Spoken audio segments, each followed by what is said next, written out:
One summer, a girl moved into the house next door. Her name was Rose.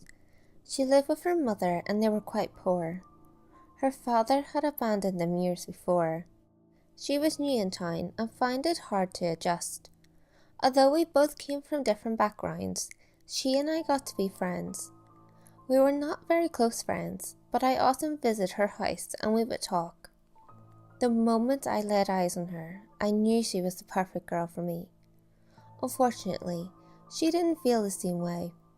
She was attracted to boys who were handsome and confident. It was clear that I wasn't her type, so I decided to wait.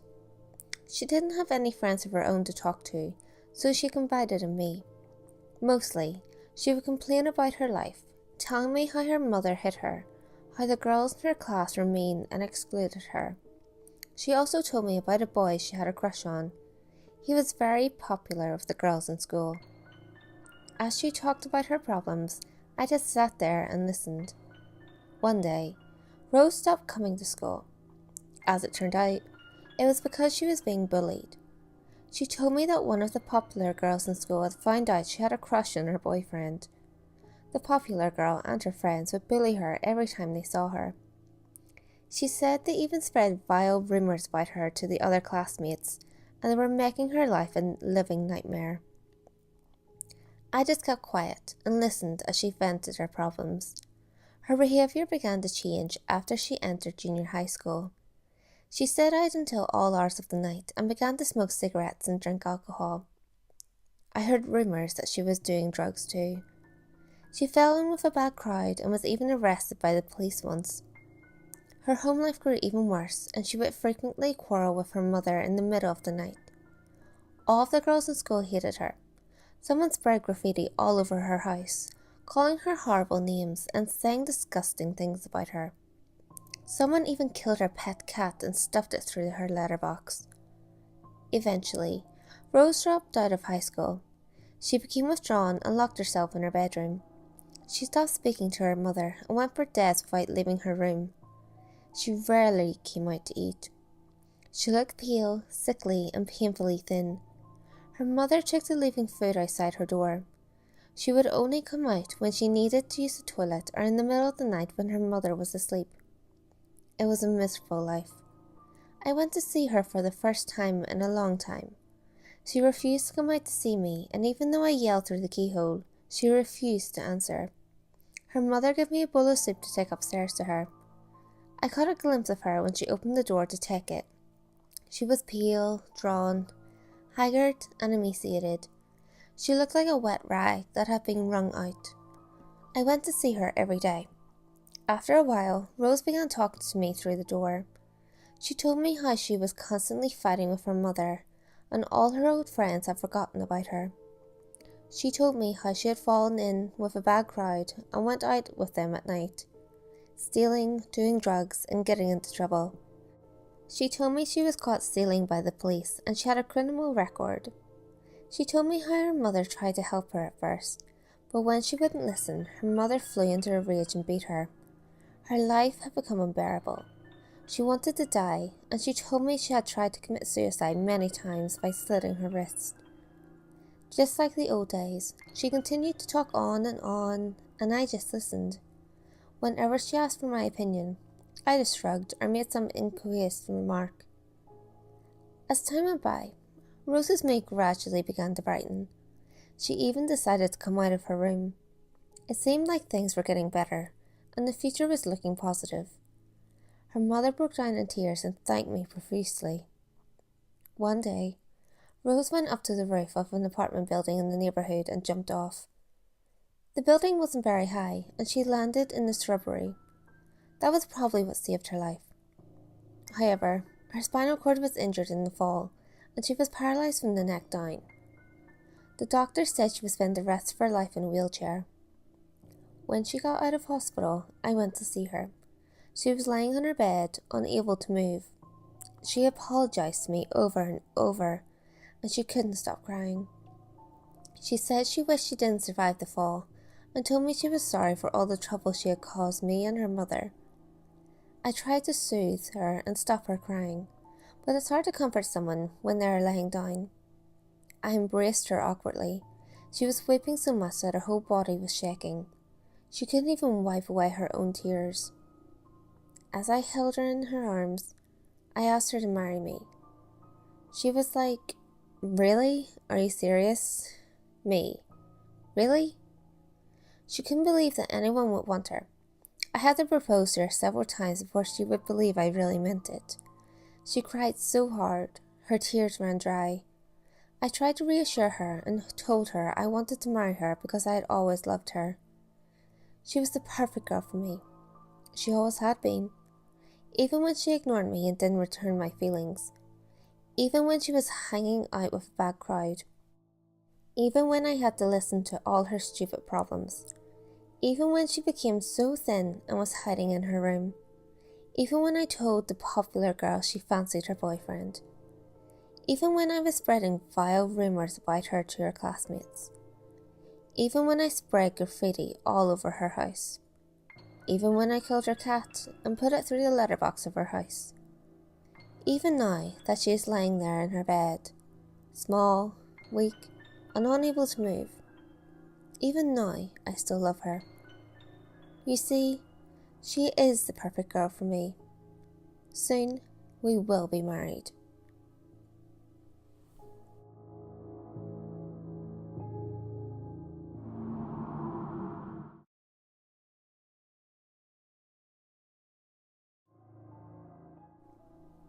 I had managed to keep a healthy skepticism of ghosts, ghouls, and all things supernatural until I was 28. I find most claims of such things to be dubious at best, and harmful at worst. I was very much in the camp of the classical sciences, as I had studied physics at Edinburgh University several years earlier. While my profession has never taken me back into the scientific arena, I had until this time maintained a ruthless opposition to pseudoscience and superstition. My friends often wonder about the change they saw in me at that time. What surprised them was that it wasn't a slow, steady change of heart, but rather a complete turnaround overnight. A transformation, if you will. It may have appeared as if it occurred so very quickly, but in fact, it happened over a slightly longer time scale. 2 weeks to be precise. It was February. In fact, it was the week of Valentine's Day. Around this time, I was going through a socially isolated phase. It's something which often happens in the bleak Scottish winters, where I became increasingly wrapped up in my own loneliness and passing bitterness at those who fit in. It was, and still is, a neurotic hangover from my teenage years, one which has plagued me for far too long. 2 weeks earlier, I had found myself wandering through the cobbled streets of Edinburgh to clear my head. Walking, as amusing as it may seem, has always been a great comfort to me. You are, in every sense, alone with your thoughts, but that part of you which craves the company of others is slightly appeased by being in the world, even if you're only in it long enough to share a glance with a passing stranger. Edinburgh is a very old city, and has remarkably kept much of its former self. Cobbled streets meander down the steep side of what was once a volcano, breaking off sporadically into narrow lanes, which occasionally open up into secluded courtyards. These numerous courtyards are often flanked on all sides by all terraced houses, huddled together as if whispering of a secret and long-forgotten past. The impressiveness of Edinburgh as a city is often lost on those who have lived there long enough to find beauty commonplace. As often happens when gripped by depression, I hadn't been sleeping well. I had finished work the previous evening around 5 p.m, and while I managed to get a few hours sleep, my mind just wouldn't let me relax. Come 6 in the morning, even though it was a Sunday, and I could for once have a long lie, I conceded defeat in my attempts to have a proper rest, and got up to greet the world, however reluctantly. By the time I had set out, it was still early morning, and the cold January air stung my face. Although Edinburgh is, for want of a better expression, a tourist city, at that time it still seemed relatively deserted, even for a Sunday. A slight mist had risen out of the water of Lee, making it feel all the more colder as I passed through the narrow lanes and down empty pavements, entirely oblivious to where I was going. As the shops opened and the first trickle of tourists bled out onto the cobbled walkways from their hotels, I deliberately headed for a quieter, often forgotten network of streets. My wandering mind had indeed taken over, for as I broke through the haze of a daydream, I found myself standing at the gates of an old graveyard. I had been thinking of turning back and heading home, but something about this place awoke a compulsion in me. I had to explore it. I found it curious that the gates, constructed out of blackened steel rods, were lying unlocked as early in the day as this. Entering the cemetery, I immediately noticed the overall isolation of the place, enjoying the sound of gravel under my feet, which pierced the silence, as I moved slowly along a path littered with small white stones. It wasn't a large graveyard. It seemed to consist of two separate plots, with the older graves at the front, bordering the fence and gate, filling backwards up onto a diminutive nearby hill where the more recently deceased residents lay.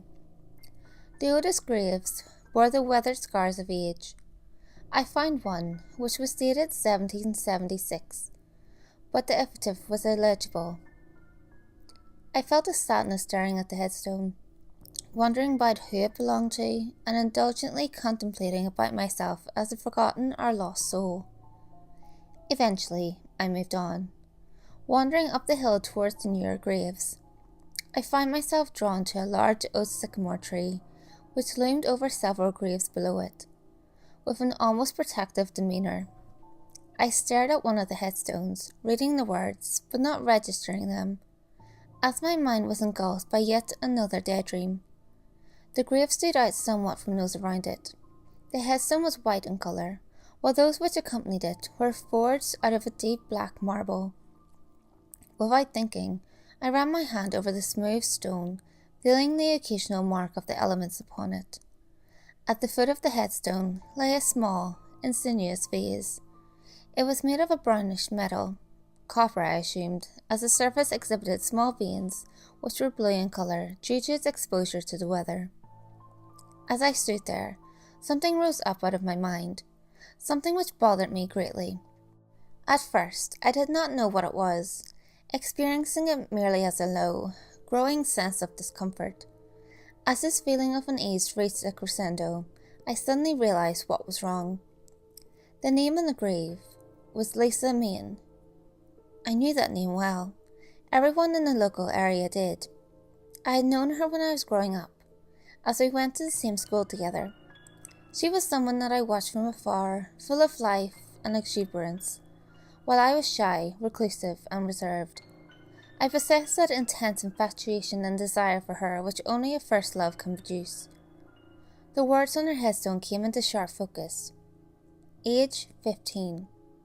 I was overcome with a tremendous sense of grief and loss, one which took me entirely by surprise. So much so that I had to leave that place. I just couldn't bear it. As someone who prides himself on being level-headed and immune to flights of fancy, I could not shake the profound unease which often comes from outrageous coincidence. I exited the graveyard as quickly as possible and headed home, ignoring the now cluttered Edinburgh streets. I did not look back.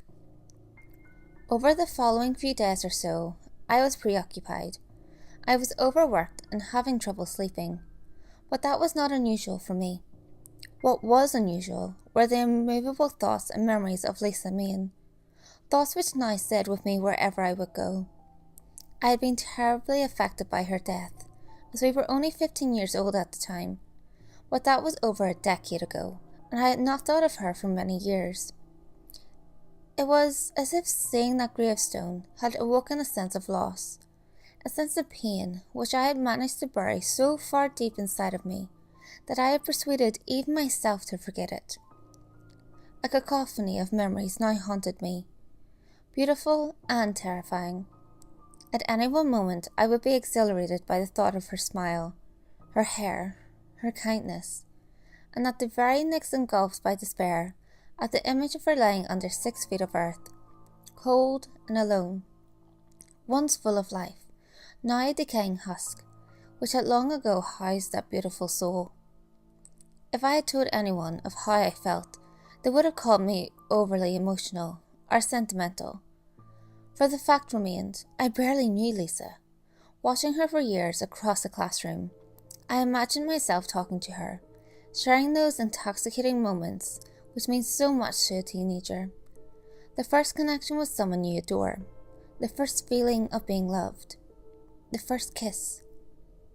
I had in fact hardly ever spoken to her until only a few weeks before she died, and one of those embarrassing manoeuvres which teachers often pull. The pupils were all forcefully partnered with someone to take to our first social dance. Social dancing was a torrid affair. For someone like Lisa, it was fun and to be enjoyed, while for me, it was something to be detested. I was embarrassed, possessing none of the talent to be a dancer, and even more so afraid to spend time with a girl, held back by my own teenage awkwardness. It was the end of January, and Lisa quickly set me at ease in social dancing class, where we practiced. I cannot convey the simultaneous sense of joy and fear which I felt when she asked me to walk her home that day. Some people find social interactions to be exhausting. Most, like myself, always worried about saying the wrong thing, but some individuals can set others at ease with the smallest of effort. Lisa was one of those people. As we walked across an elegantly Victorian bridge towards her house, the winter sun bathed our surroundings in a cool, comforting glow. I couldn't have been more content to be in the presence of this happy, kind-hearted girl. She was so beautiful, with an incredible smile and golden locks of hair, which seemed more at home in a fairy tale than our surroundings. For weeks we walked the same route home every day, talking, laughing, something I rarely did, and growing ever so closer. When you are that age, everything is so potent. Most can fall in and out of love in a heartbeat. I didn't have many friends, and I lived alone with my mother, who was not a particularly affectionate woman. So in that short time I fell in love with Lisa Main. On the 13th of February, we stopped outside our house. We stood talking for a moment, and then for the first time, Lisa became distant. She stared straight at me in a way that she had never done before. I felt uneasy, yet exhilarated. There was a moment, a tiny moment where we said nothing to one another. Then she hugged me. Her fingers slid through my hair. I will never forget how sweet she smelled, how alive she felt, and how grateful I was to someone for showing me a kindness I had never previously known. Lisa slowly let go of me and then skipped up to her front door. Just before she disappeared, she turned and smiled at me one more time. Then she was gone. Immediately, I knew what I was going to do. For the first time in my life, I was full of purpose and focus, a desire to do just one thing. I ran as fast as I could to the local shops. I was lucky as most of them were shutting up for the day. A kind old man who ran a rarely used car store allowed me into his shop, even though he was just closing. I was going to buy my first Valentine's card. It had to be perfect. It had to be just right. After looking at almost every card I could afford, I found one. It was fate. The card was red with a white circle in the middle. In that circle was a boy and a girl walking hand in hand into the distance together. I did not care what it said inside, because I have always had a way with the written word. I knew I could put something down which came from the heart. I bought it. After leaving the card shop, I went straight into my local newsagent's. I had kept aside my last £2. My mother gave me an allowance to buy my lunch at school every week, and I knew she would not give me more should I spend it. Despite it meaning I would have to go without lunch for a few days, I bought a box of chocolates to accompany the card. I rushed home, walked straight past my mother, who barely greeted me, grabbed a pair of scissors from the kitchen and went upstairs.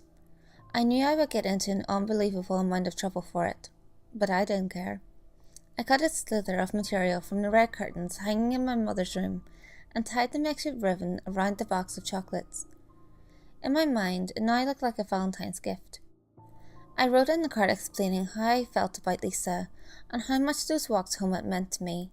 Signed it, sealed the envelope and slid it under the ribbon so it sat nicely with the chocolates. I waited for the next day. It came all too slowly. The 14th of February, I will never forget the excitement of getting ready for school. I took one last look at the chocolates and card before slipping them into my bag. I think I made it a little too obvious that I was carrying something important and delicate, as I cradled the whole bag in my arms for most of the day. I was so enthused, so focused that I was going to march straight up to Lisa and give her the gift without a care for what the others, some of whom could be very cruel, would think. But she was not there. She wasn't in the playgrounds. She wasn't in her classes. For the subjects we shared, I just sat and stared at her empty desk and chair. School finished, and I found myself walking the same route Lisa and I would normally. I stood outside her house, holding the chocolates. I can't describe the feeling I experienced there. Call it the effects of a lack of food or the exhaustion of having been so primed for the day. But anxiety took me, and as a result, I couldn't bring myself to knock her door. I went home, dejected. I couldn't so much as eat a bite of the uncooked ham my mother threw down in front of me. So I simply went upstairs and crawled into bed, barely sleeping all night. For the next 2 days I walked that same route and found myself holding on to those chocolates, not daring to cross the threshold of the little white fence in front of Lisa's house. On the 3rd day, I asked her teachers about Lisa's absence. Something which just hadn't occurred to me to do. I associated my authority with being cold, distant, and unfair, and as a result normally avoided contact with my teachers at any cost. Mr. Randall, our history teacher, told me that Lisa had come down with a bad fever and was very ill. She could be off for weeks. With this news, I was resolute. I was going to knock on her door. A knock on her door was just what I did. I knocked, and knocked, and knocked, but no one answered. The next day I did the same, and again no one answered. It had now been 5 days since I had last seen Lisa. It was a Saturday, and once again I went over to Lisa's house, chocolates and card in hand. As I approached her house, the sky clouded over, casting a dull hue over Lisa's seemingly deserted street. It was clear to see that Lisa's father was not a gardener. The garden path split an overgrown and patchy lawn in two, with clambering weeds stretching up towards the sun through numerous cracks in the concrete slabs. I stopped to look around and focused my gaze on what seemed to be a smallish gnome figurine, smothered in the undergrowth. It had sadly been broken. Many suggest that when something is wrong, a person knows. They may not be aware of precisely what has happened, but that they can almost feel a palpable sense of dread in the air. I looked around and continued towards the front door. Something was different. I was for sure that the house had seemed as deserted as it had in the previous days I had visited, and while the house was for all intents and purposes exactly the same as before, there was one change. The front door was open. I was convinced that it had been shut when I had arrived, but I dismissed this as simply the byproduct of my fascination with the condition of Lisa's garden. You see, I can't quite explain it, but there was something suffocating about the house in that quiet street. I reached the door and grasped the door knocker, tapping 3 times. No answer. I repeated my knocks more forcefully this time, but still no one came.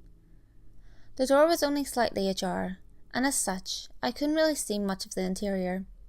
All I could tell was that the house was dark and that the air escaping through the doorway was musty, as if nothing had stirred inside for days. I started to feel nervous. I didn't really know why. Clearing my throat and stammering slightly, I asked, "Hello?" Several times without answer. The street was empty and the whole place felt devoid of life. Then a thought began to ruminate and gather momentum within me. What if Lisa and her father were hurt? I started to play out all the possibilities in my mind. The 2 of them lying somewhere in the house, injured, without food or water for days. Then when I remembered my history teacher had said Lisa was ill, he must have spoken to someone to know this. Probably Lisa's father. I hoped that she was not so sick that her father had taken her to the hospital. Despite the logic of my thoughts, I still could not dismiss the horrible feeling that something was indeed wrong. Fear began to grip me, yet I closed my eyes only for a moment and found the memory of Lisa's embrace all the solace I needed to overcome it. I held on tightly to the chocolates and flowers as I pushed the door fully open. It moved slightly, but I was sure the noise of it hitting a doorstep on the floor would alert anyone to my presence, as the bang echoed throughout the house. But still, no one came. The house was bathed in darkness. I took one last look around me and crossed the threshold. While Lisa did not come from an affluent family, the house had an upstairs and must have had at least 4 bedrooms with an attic. Perhaps the fact that Lisa was an only child made the house seem all the larger or emptier. But as I slowly made my way down the hallway, I felt as if each footstep echoed throughout distant passages and rooms. Beginning with the living room on the ground floor, I moved from room to room, occasionally asking if anyone could hear me, but I quickly became aware that I was only talking to myself. The air was stiffingly hot, and running my hand across a radiator, I realised that the boiler must have been on for some time. As I moved into the kitchen at the rear of the house, I heard something. It was an almost rhythmic dull thudding. I couldn't identify what it was, but I knew it was coming from somewhere upstairs. I left the kitchen, which I was glad to do so, as it was filled with the smell of rotting food, and walked to the foot of the stairs. The staircase was quite narrow, and ran along the inside of a wall. At the top of the stairs was a landing which curved round to the left and led onto the other rooms. The dull thudding was now more pronounced, and as I slowly climbed the stairs, the same fear which had gripped me at the door returned. The realization of wandering into someone's house uninvited came to the fore. Stopping for a moment, I closed my eyes and thought of Lisa again. I continued on.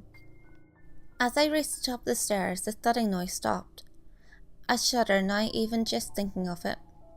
There were 3 doors leading to the other bedrooms, and one leading to a bathroom which I could already see was empty. The door to the first bedroom lay open. I peered in slowly, almost expecting to find someone there. There was no one. It was Lisa's father's room, neat, organised, with almost no objects of any note. The only curiosity was that the curtains were not drawn. The door to the second room was closed. Again, I was overcome with a sense of intrusion. I was walking around inside someone's home without invitation. In effect, I was a trespasser. I knocked on the door quietly. Waiting for a moment, I realised the room must be empty and turned the brass handle on the door. It opened. As I pushed the door, it creaked and then suddenly stopped, only a few inches of movement. Something was behind the door. I pulled it towards me and then pushed again, but no luck. With each attempt, the wooden door bashed off something. I suddenly became aware of the noise I was making as each attempt echoed throughout the house. It was not dissimilar to the thudding I'd heard before. I tried one more time, pushing against the obstacle as hard as I could. No luck. I was about to give up and move on to the next door when I saw what was blocking my entrance. I will never forget the cold, glassy stare of the face which seemed to be peeking out from behind the bottom of the door. The skin a pallid grey. A few retreating locks of hair covered the otherwise balding head. Globules of sweat congealed under. Most of its features were obscured by the door, but the only visible eyes still stared, clouded and covered in shadow. I didn't scream, because I quickly realised that not only was this face of Lisa's father, but that he was very much dead. I felt numb, but looking back I realised I handled the situation much more calmly than many of the age would have. But then I did have a strange fascination for such things, reading many accounts of quite horrific death scenes. I stared for a moment, composed myself, and then instantly turned to thoughts of Lisa and where she might be. Was she in the same room? Was she in the attic? All I could hope for was that she was okay. Something that happened, an event which I have to this day repressed, ignored, and avoided as much as I possibly could. Something which shook me to the core. Something which I have never told a soul. The face staring up at me through the gloom, filled gap in the doorway, moved. At first it was only slight, and I disregarded it as the effects of shock. Then it moved again. Suddenly the door began to shake violently, as if being punched and kicked by the body lying behind it. The head turned upwards, as the cracking of rigor mortis from the neck struggled against each sharp and vicious movement. A putrid gargling sound gasped out, enraged from deep within its bloated throat. I closed my eyes. I was sure this was not real. The banging stopped, and the house fell once again into silence. I let out a sigh of relief and opened my eyes. What I saw I can barely describe now. The face had moved upwards from behind the door to be level with mine. The door shook and rattled under the strain as its venomous attacker tried to claw and batter its way through. Finally, the face pushed and squeezed through the gap in the door, revealing its repulsive, loathsome features in their entirety. Dead, swollen, with clotted blood, gasping relentlessly for air, all the time staring straight at me through hate-filled eyes with lips pulled back over teeth gritted together, grinding against one another in wretched hatred. I do not remember much of what took place after that. Perhaps I am glad to. I know I escaped, and I know that I ran home confused, crying and babbling like a madman. I also know one more thing. Well, the memory has been pushed so deep inside that I can barely recognize it. I know whatever was in that room slipped through the gap in that doorway, slipped through and grabbed me. How I escaped, I do not know. The truth was much more horrifying than I could imagine. Lisa's father had lost his job a couple of weeks earlier, and his bills mounted combined with the pressure of looking after his only child. He snapped. When the police entered the house, they found poor, sweet Lisa's body in the cellar. Her wrists were tied to a radiator. She had been strangled to death. After killing his daughter, Lisa's father had then went upstairs and hanged himself in her room. After a few days of hanging there, the cord he used to choke the life from himself seemed to have snapped. The police found his body slumped behind the bedroom door. The door was open. As time eroded the memory, the explanation of these events altered greatly. Through my years of study at school and then university, I read of psychological pressures and how trauma could bring about vivid hallucinations. I had convinced myself that I had found Lisa's father dead, and that the shock had produced the rest of the experience, no matter how real it felt. The idea that, of course, twisted by rage and hate, perhaps even more by love I felt for his daughter, could somehow come back to life and attack the living, just did not fit in with my scientific and autistic understanding of the world. I dismissed the entire experience, but one thing had still managed to haunt me until I managed to hide it from myself. The police reported that Lisa had been tied up for a couple of days before she was killed. The date of her death was recorded as the 15th of February. She had been in that cellar, tied up, frightened yet alive, when I had come to give her my Valentine's gift. People talk about hauntings and spirits, but the memory of that contorted face raising up through the doorway was nothing compared to the knowledge that I had went into her house that day. That maybe, just maybe, I could have saved her. Yes, I was a child, but I could have done something. I grew up, but I never felt that love again, that feeling of connection with another human being. I developed an unhealthy attachment to my own company, and found myself more interested in burying my head in textbooks than perhaps meeting others, or even falling in love. The friends that I did have were never that close to me, nor did they ever truly understand who I was. Seeing Lisa's grave had brought it all flooding back to me.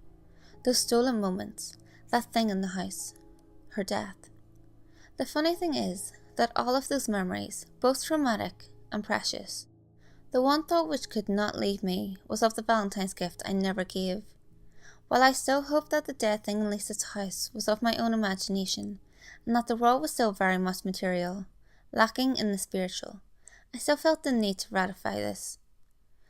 I had kept the card all those years. In many ways, it was both my most cherished and loathed possession. Cherished for the memories which it drew up from within me, and loathed for the same reason. On the morning of the 14th, I walked through the cobbled streets of Edinburgh towards Lisa's resting place. On the way I stopped at a little newsagent's and picked up a box of chocolates. On my first visit I had wandered there by accident, vaguely negotiating each street in a daze. But this time I was focused and resolute. Sentiment is a curious thing, and it had encouraged me to keep not only the card, but also the ribbon I made for the chocolates. When I entered the graveyard, I gazed off towards that lonely hill where she lay. I felt hesitant, not because I did not want to leave the gifts by her graveside, but more so because I did not know the extent to which the feelings of remorse, sadness, and bitter nostalgia would overcome me again. Nevertheless, I took a moment, and then made my way up over the whitened path, up towards the hill, up towards her. There I stood. The sun was still relatively low in the sky, and I cast the long, contorted, and exaggerated shadows over everything. After standing there for what seemed like an age, I pulled out the ribbon, tied it carefully around the box, and then placed the chocolates and the card against the cold headstone. I don't know if I said anything. At the time I probably didn't, as I was still convinced that she wasn't there to hear me. That once your loved ones pass away, they are gone forever. That death is the end. I do know that I cried. I cried like I hadn't since I was a child. I fell to my knees and buried my head in my hands. I was inconsolable. Those moments of utter sadness, utter despair at the cruelness of life and what it had done to beautiful Lisa, were the last I had as a true skeptic. For as I knelt there, the wind blew gently through the graveyard, gently caressing those stone markers of loss and those who attended them. I had heard and read about people having a religious or spiritual experience, and while I cannot truly accept others' testimonies, I can say that what I felt at that moment was profound, an echoing beautiful feeling of companionship and love. I looked around. No one was there, but I felt that someone was. I tried to shake the feeling off, as my mind simply playing tricks on me, but no matter how much I tried to stick to that interpretation of events, I simply could not do so. That feeling shared a twin emotion. I had only once ever felt that way before, when Lisa hugged me that last time I saw her. As the sensation washed over me, I realized that I had truly been searching for that same feeling again, but never found it until that moment. I stood up, wiped my eyes, and touched the gravestone as if to say goodbye. I walked to the graveyard entrance with a smile which stretched from ear to ear, something anyone who knows me will tell you is extremely unusual. When I reached the gate, I glanced once more at that hill, which for me was no longer a site of loneliness, but one of love and friendship. The second and last time I can say I have ever seen a ghost was at that moment, for standing up on the hill beside Lisa's grave was the blurry image of a young girl in a pink social dancing dress. I did not run to the grave, because I knew I did not have to. She waved slowly at me and then disappeared behind her gravestone. I walked home. I felt full, joyful, and exuberated. It was almost impossible to describe that experience by the graveside. Perhaps completeness will do for now, but even that cannot convey it. Friends wonder what happened to me around that time. The truth is that I found something I did not know I was missing. Some reading this may think that I found my faith, but it was not that at all. What I found that day was companionship and acceptance from the only person I had ever truly loved. I knew from that day onwards that the world was a far more mysterious and wonderful place than I could ever have possibly imagined.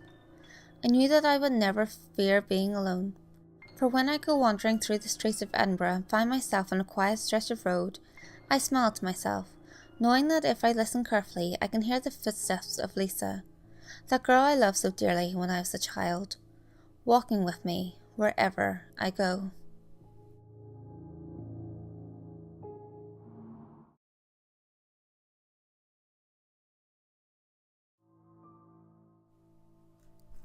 He was the sweetest child in the world. There was no doubt about that.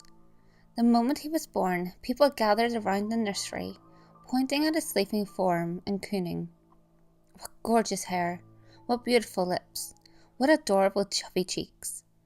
Fathers ignored their own newborn children in favour of that tiny, perfect baby. Mothers toddled to the glass and pressed their faces against it, crying for their poor fortune. How much better life would be if that child was theirs. The nurse that delivered him was amazed when she first held him in her arms. His skin was creamy white, not that mottled pink every other baby sported. At first she thought he was dead, his eyes shut and his dark brown curls matted against his skull. As soon as she held him, however, she knew he was just fine. He opened his eyes and looked at her with all the intelligence of an adult, breathing calmly and wrapping his tiny infant fingers around the loose strand of her thin blonde hair. He never once cried, and his mother worried from her bed, sitting up and crying out at the nurse that so lovingly cradled her baby. "My baby, what's wrong with him?" Her voice was weak and her eyes fluttered as she exhaustively fumbled at the bedsheet she was swaddled in. The nurse glared at her over this perfect babe's head and snapped at the woman. There was nothing wrong with this child, and there would never be. Reluctantly, the nurse snipped the child's umbilical cord and set him gently in the nursing, loving, kissing his head, and promised that she would come back for him. Late that night, the nurse quietly tiptoed back into the mother's room, a hospital-issued pillow clutched calmly in her hands. She smothered the mother silently and cleanly, with no one the wiser. The child would be hers no matter what she has to do for it. She would kill 1,000 women to get her hands on that lovely little boy. Swiftly, she crept back into the nursery, bending over the tiny crib that held her angel. Crooning, she told the baby boy stories of how she would love him as he grew, and how well taken care of he would be. The nurse didn't even hear the man sliding into the nursery behind her, a scalpel held firmly in his left hand. She didn't even feel the cold steel slide delicately around her slender throat. She didn't feel the two sides of her skin part, cleanly, when so gently coaxed by the clean blade. Nor did she feel the thick gush of blood out of her throat as she happily died, her fingertips gently caressing the perfect child's gorgeous face, even in the last throes of death. The man who had so proficiently murdered the nurse stepped over her dying body. A look of absolute adoration plastered on his face. Without a word, he picked the child up into his arms and stole out of the hospital. Behind him, every nurse and doctor in the maternity ward went insane looking for him. It was a serene summer's night outside, warm enough for the man to carry the baby back to his apartment. Leaving his car and his very pregnant wife back at the hospital he had so deftly escaped from. When he arrived back at his apartment, he did not sleep. Instead, he sat the tiny beautiful boy on his bed and watched him. For 14 days he watched the child, only moving to feed it and bathe it and give it all the care it needed and more. The babe was the centre of his universe. Soon, his wife came home, with a mouthful of angry words to toss at her neglectful husband and a tiny babe of her own to care for. "You left me alone at the hospital to have a baby all on my own? Not a word from you. I thought you were dead, Adam." She threw her purse profusely at her husband, who had yet to even look at her. The baby in the stroller she had been so lovingly attentive to before opening the door was left back at the entrance to the apartment. The child inside it woken up by his mother's piercing shrieks. When the mother walked up to kick the man she so suddenly and violently despised, she laid eyes on the most perfect child she had ever seen. It was a tiny, glowing white child, with huge black eyes, and the most flawless dark curls on the face of the earth. Without hesitation, she leapt towards her weakened, starved husband, and choked the last bits of life out of him. Desperate to lay her lips against the child, watching his face turned increasingly blue and frantic the tighter she pulled her longing fingers round his neck. Moments later she was on the bed, wrapped as tightly around the darling babe as she could be without harming it. She drank in its warmth, ignoring the increasingly distressed cries of her own child. Soon, irritated beyond belief by her own incredibly flawed child's cries for affection, she took her aggression out on it.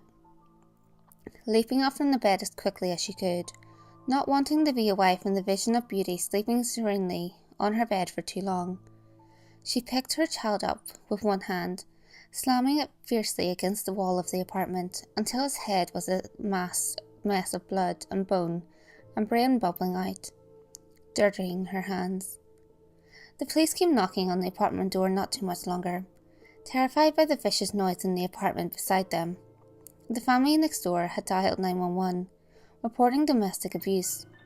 Cautiously, hands on their guns that rested at their hips, the two police entered the apartment. Upon entering, their noses were assaulted by several awful smells. Rot, death, and the smell of someone who had been sitting in their own filth for 2 weeks wafted through the air of this stuffy apartment. It did not take long for the officers to see the destruction that had occurred in this place. The gaunt-dead husband dragged half-heartedly into the hallway, his hair matted with blood. The younger officer swayed on his feet, threatening to faint. "Listen, Treadu, sir. I have a pregnant wife at home. I can't do this. I can't get killed here." His plea was quiet and despondent, but the elder officer simply waved the man forward. They could hear cooing in the bedroom down the hall, and stepping over the dead man that lay at the entrance, entered the open door to the room. Immediately upon entering, the elder officer bent down and vomited. The scene that met his eyes too much for even someone as experienced as him to handle. Blood was smeared on the walls where a dead baby, lying there on the floor, its face a smashed mess, had been mercilessly beaten. On the bed was a chubby woman, obviously the woman who had borne and murdered the baby.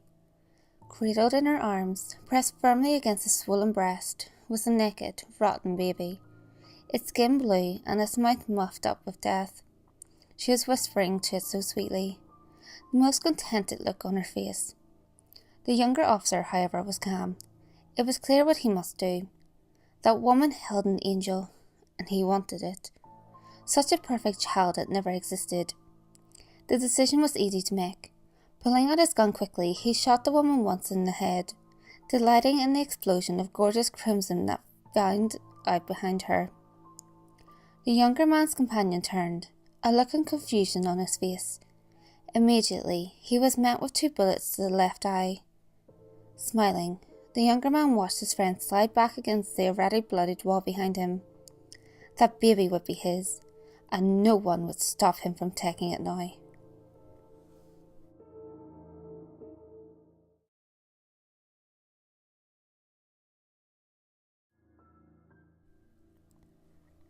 I'm what you might call a big shitter. As you probably guessed by the name, I tend to visit the bathroom a lot. I'm a hygienic fellow, so I always wash up afterwards. The bathroom in my house is a well-furnished room, with a heated floor, jacuzzi, and a fine wooden toilet seat. Directly above the sink where I wash my hands is a large mirror, with a view of the whole bathroom behind me. Like everyone, I tend to look at myself in the mirror for a bit, and arrange my hair in a way I deem suitable. One night in July, there was a great wind howling outside, creating an eerie whistling noise that echoed outside and around my house. Everyone was asleep. I opened the door. It creaked to my open and made as I made my way across the dark landing, past my sister's and parents' open bedroom doors. The top of the stairs are right next to the bathroom door, and, as one can imagine, are very creepy at night. As I edged closer to the bathroom door, I felt an uneasy tingling at the back of my neck, and felt as if something was approaching me, descending the dark stairs. Now, feeling downright scared, I flicked the bathroom light switch, shot into the bathroom and locked the door, my heart beating fast, trying to forget about it. I plugged in my iPod headphones and put them in my ears and began to listen to music.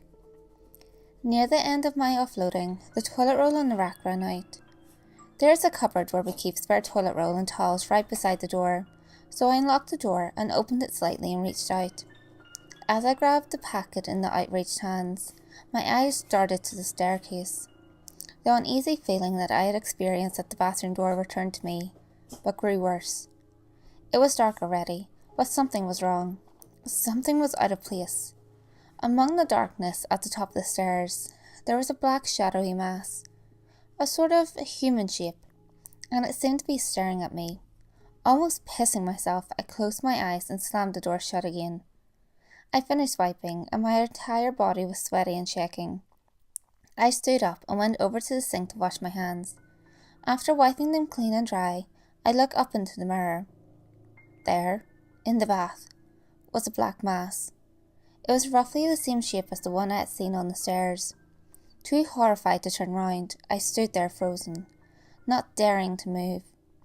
The mass slowly rose from the bath into a standing position. Terrified, I closed my eyes.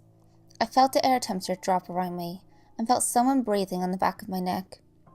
Without thinking, I opened my eyes. There, standing right behind me, was an unmistakably human figure, with dripping wet hair, gaunt sunken eyes, and an eerie smile on its face.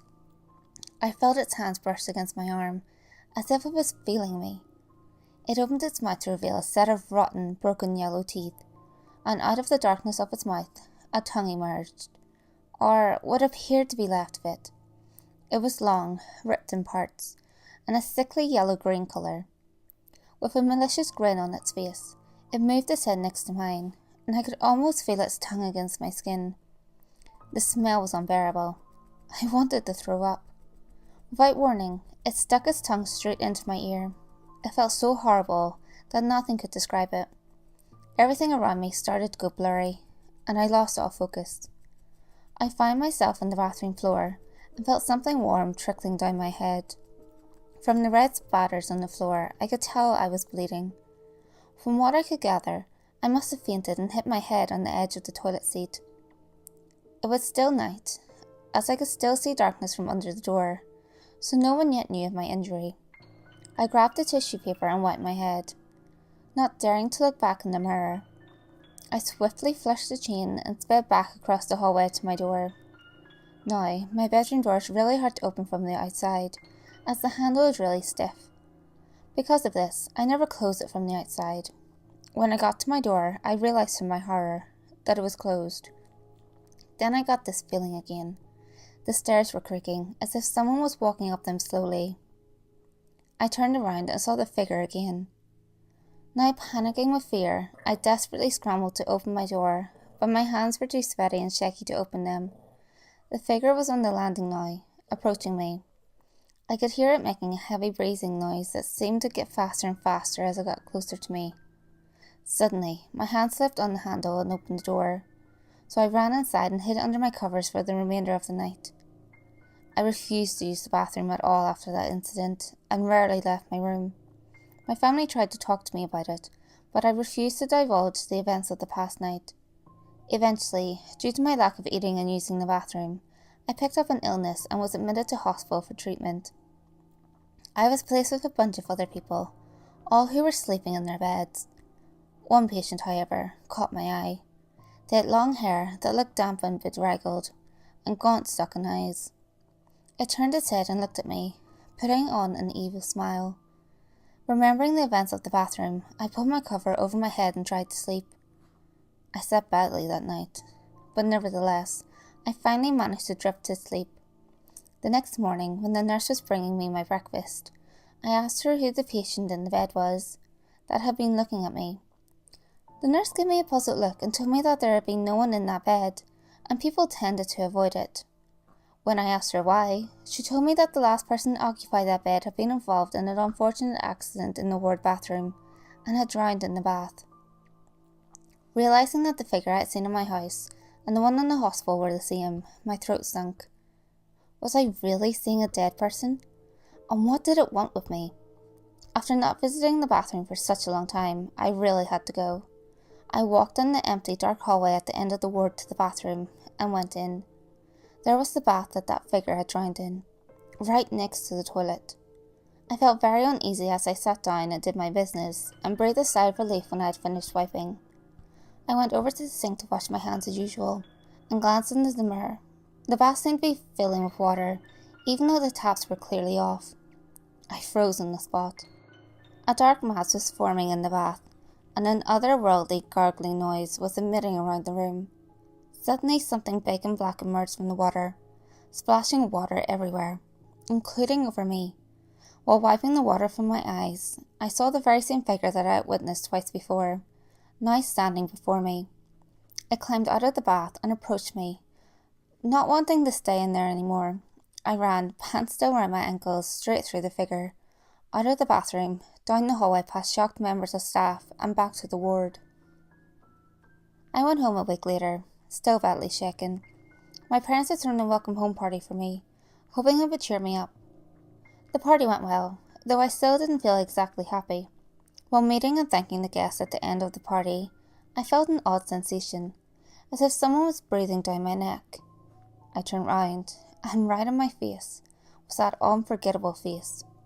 Long, dripping hair, and sunken, dark eyes.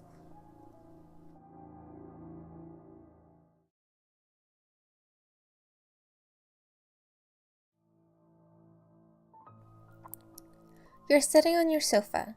The black leather has molded to the shape of your rear, perfectly encapsulating you in a warm pool of comfort. You've been watching The Walking Dead for 3 hours now, in the vain hope of catching up with your friends. But it's getting late, and you're tired. You were going to head off to bed when the current episode finished, but by that time you reached a strange state where you're so tired you couldn't possibly fall asleep. Your mind just doesn't even have the energy to shut down. So here you sit, barely even taking in the episode you're watching, just wishing something interesting would happen. But nobody's home, and it's far too late for someone to come knocking at the door. Get up. Yes, you heard me. Get up off that sofa. Turn off the TV. That's it. Now get your coat and put on your shoes. Don't bother getting dressed out of your pajamas. Nobody's going to see you tonight. You're clearly very bored, so you should head off on an adventure. Yes, I know it's late, but there's no better time for the adventure I have planned for you.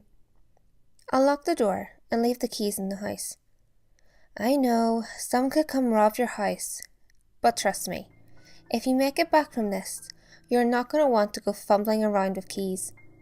Yeah, it'll be dangerous, but that's all part of the fun. Close the door and step off the patio.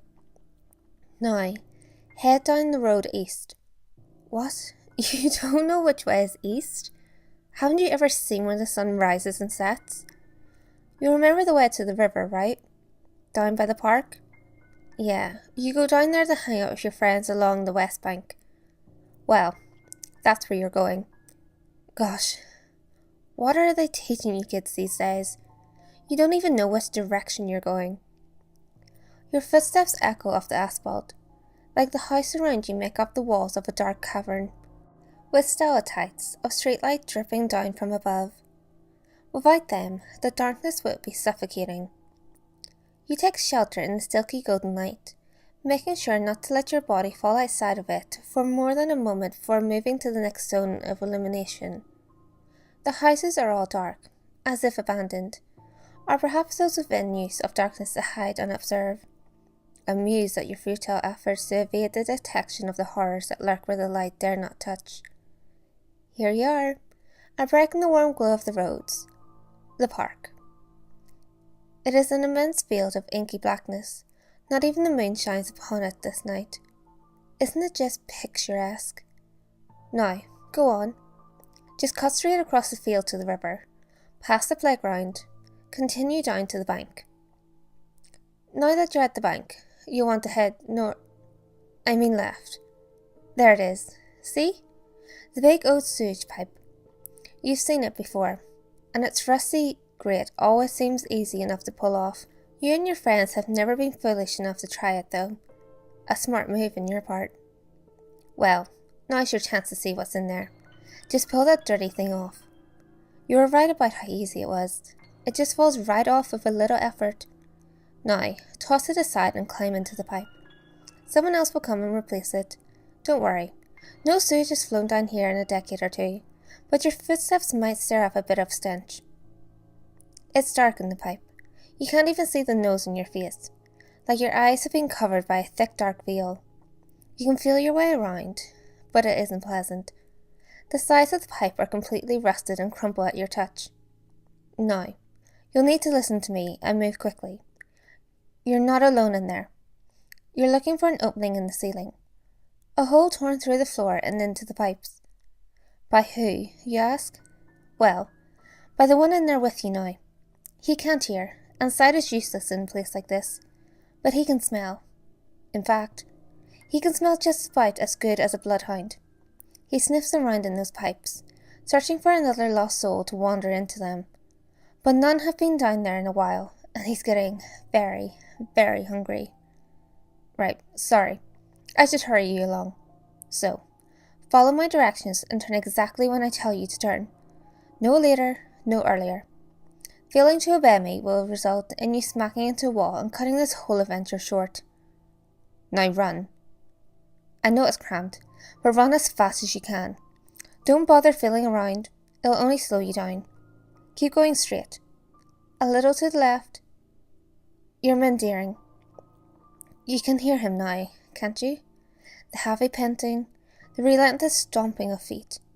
The footfalls are too quick to be from someone else running through the pipes, but too heavy to be a dog, as the panting implies. It's as if they're running on all fours, but only animals do that, right? Now left, right, forward a bit, right, left, left, straight ahead. Now jump. Without hesitating, you leap, and are surprised to find yourself ascending beyond the pipe ceiling and landing on your chest upon a hard concrete floor. You quickly scramble up, scratching your legs on the many jolting spikes of metal that bridge the gap between the floor and the pipe. Once your feet have landed on solid ground, you turn around and look back down the hole in the floor. It's too dark to make out any details, but you see a pair of bright green eyes staring at you from below, before quickly darting away back into the pipe. A faint whimpering sound echoes through. Fantastic. You've made it out of there. Alive and everything. That's no small feat, you know. Now, you need to feel around for a doorway. Just drag your hands along the rough walls until they give way. There it is. Just go through there, and you'll be out in the hallway. Feel your way through until you find the staircase. Then you'll need to go up 2 flights. That's it. Just slowly feel your way along the walls. Oh, you seem to have kicked something. It was soft, and it made a solid thump when your foot struck it. I wouldn't worry about it. Just step over it. Keep going. I think you're almost there. The wall disappears as you run your hand along it, giving way to another pitch-black corridor. Suddenly, your hand touches something. You pause for a moment, slightly frightened, but assuming it's just the wall. You feel it a little more and quickly realize the gravity of your mistake. The object is soft and warm. In the moment that your hand passes over it, it seems to rise slightly, emitting a raspy breath. Before you can study the object any longer, you find your legs carrying you down the hallway at speeds you never thought possible by you. Your footsteps are too heavy to hear any following you, but you run nevertheless. You run for what felt like an hour, your heart pounding almost as fast as your feet pounded the floor. Suddenly, your chin shatters and your brain is rocked by a hard smack into the wall. You collapse on the floor and your mind becomes hazy. No, don't pass out now. I need you to stay with me. Okay, your chin is busted and you've probably got some serious brain damage, but it won't matter if you just keep moving. The hallway continues right, and I'll be able to warn you when you reach the stairs. Go, go, go! You continue running down the corridor. You're not sure if you're even being followed anymore, but you feel it's best not to take any chances. You're not running as fast this time. Your mind is too hazy to concentrate on moving your legs properly. You stumble every few steps, and your vision is fuzzy. Your chin is dripping blood. You try to feel it as you run to assess the damage, but the moment you touch it, your hand jolts back from the sharp pain it sends through your face. You decide to ignore it and keep going. Slow down now. You're almost at the stairs. In fact, you can just take a breather at the first step. You're quite the runner when you want to be. Now, you just need to go up 2 floors. The stairs go up half a floor at a time, so the fourth time you come across a gap in the stairs, you'll have made it. Take it slowly now. You don't want to startle her. Right, I should mention what you're going up against right now. All you need to know is that she's really easily startled. She luckily didn't spot you on the way here. Maybe she doesn't have good hearing, but what she does have is sight. If you start to run and panic, she'll panic too. And trust me, you don't want that. Just take it 1 step at a time. She is watching you. Breathe in through your nose and out through your mouth. Scratch that. The smell is terrible in here. Just breathe slowly. Focus on it and don't let her distract you. You've made it to the quarterway mark. Good job. She was waiting for you up here. She'll now be following you up the rest of the stairs. You hear her? Her shuffling footsteps on the stairs. the rustling of her clothes, her heavy breathing on your back. She's interested in you. She hasn't seen another like you in a long time. You've made it to the first floor. Halfway there, she's starting to become a little touchy. A little brush with your hand, peeking around your side to get a look at your face. Do not react. Any reaction is guaranteed to startle her. Let her touch you and look at you as she wants. Third quarter. You're doing really well. She's trying to get ahead of you now. She wants you to look at her. If she gets in front of you, make sure to move around. She will not like it if you bump into her. She's reaching over your shoulder now and trying to touch your chin. I know, it'll hurt, but let her. Your life depends on it. Her fingers pinch gently around where your chin has been mangled. A shock of pain shoots through your face. You manage to contain your recoil in a short gasp. It feels as though she moves a few shards of bone with her caress. Her finger is long. In fact, you swear you can feel a thin digit going across your shoulder and brushing past your neck. All in the same movement. As if all by one finger. She suddenly draws her finger away, and you release your breath in a loud sigh, thankful that she can't hear. Here you are. Floor number 2. That wasn't so bad, was it? You did superbly. Not long to go now. Just walk straight ahead. You walk, but soon enough you find yourself kicking another object. You lean down this time, determined to work out what it is you keep bumping into. Your hands feel around the object. It consists of one large part, 5 long protrusions and a bulb on top. It's a human, in hard, blood-caked clothing.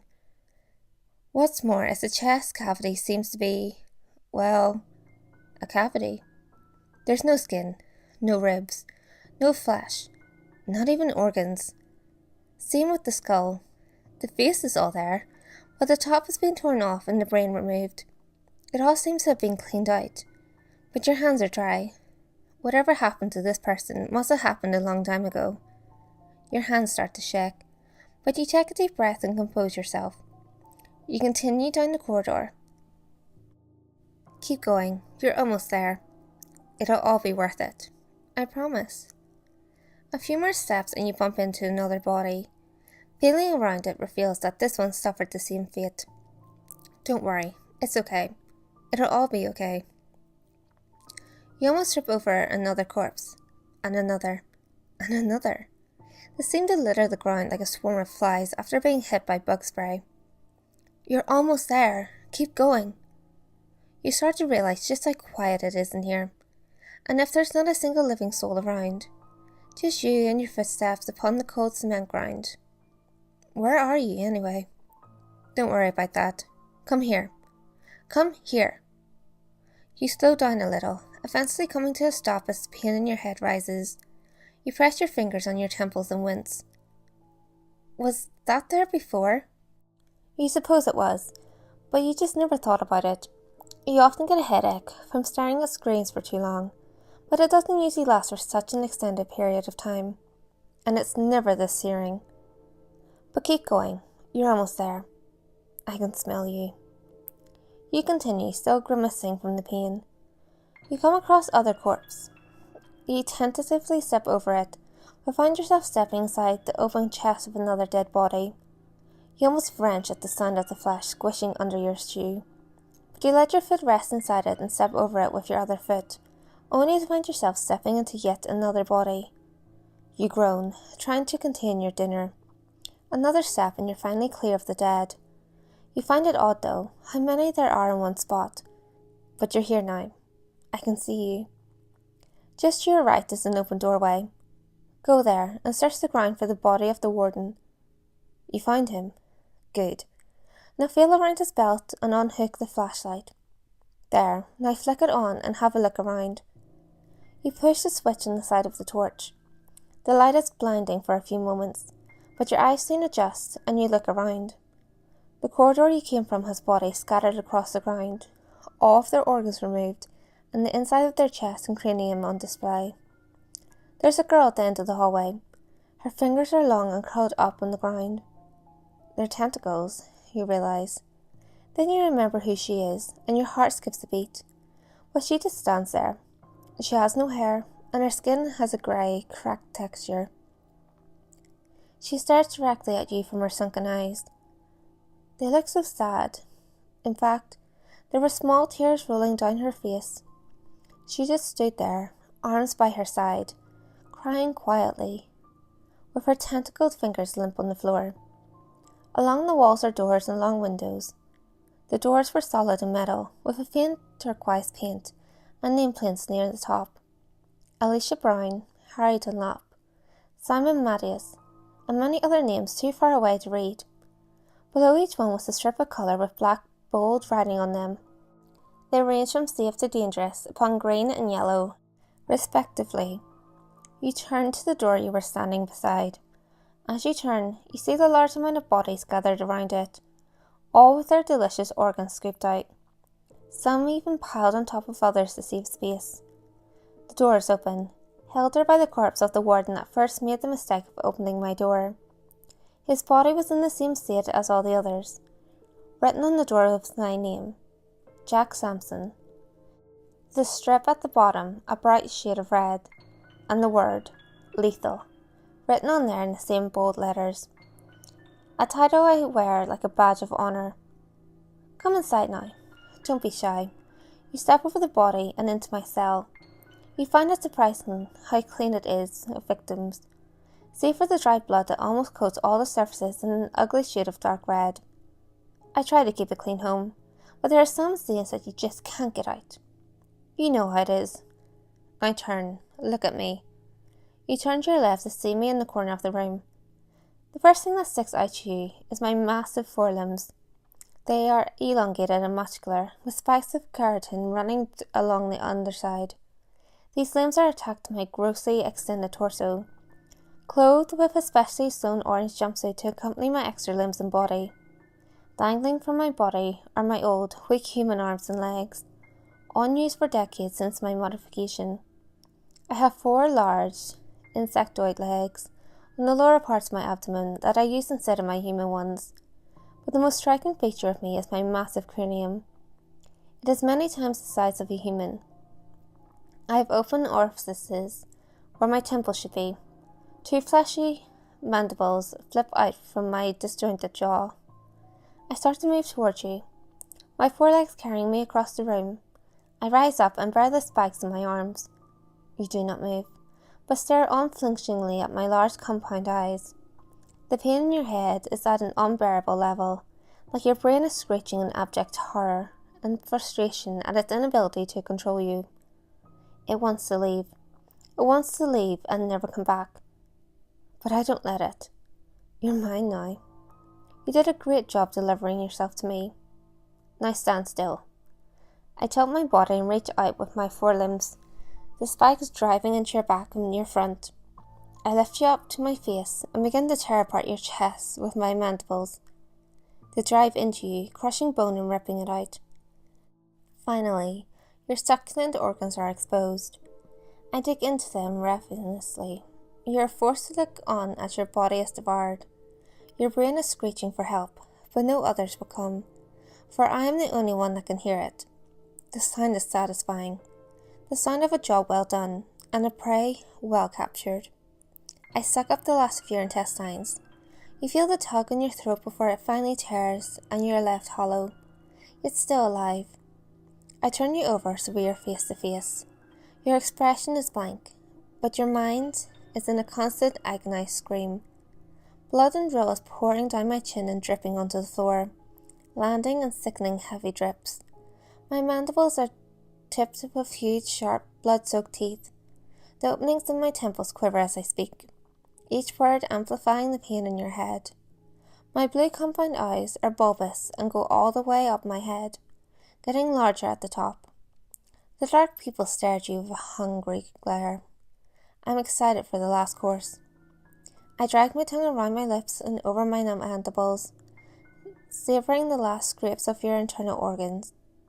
My mouth yawns open, letting out a breath that washes the stench of death over your face. My mandibles penetrate your temples, driving straight into your brain. It lets out one last piercing shriek before suddenly going silent, and your body goes limp in my arms. I lap up the last delicious pool of blood from the inside of your skull. My body is wrecked with waves of pleasure from the taste. I try to suck on the flesh to get a little more of the fluid out, but it seems to have gone dry. So I lick my lips and lower the body from my face. I step outside, my heavy footsteps echoing through the corridor. Towards the end of it, Alicia is on her knees and her tentacles covering her face. She is sobbing audibly, tears dropping to the floor. I toss the body onto the pile and turn to face her. I try to make her stop crying, but she just continues despite my attempts. Her brain is silent and deaf, as always. Annoyed, I return to my room and shut the door.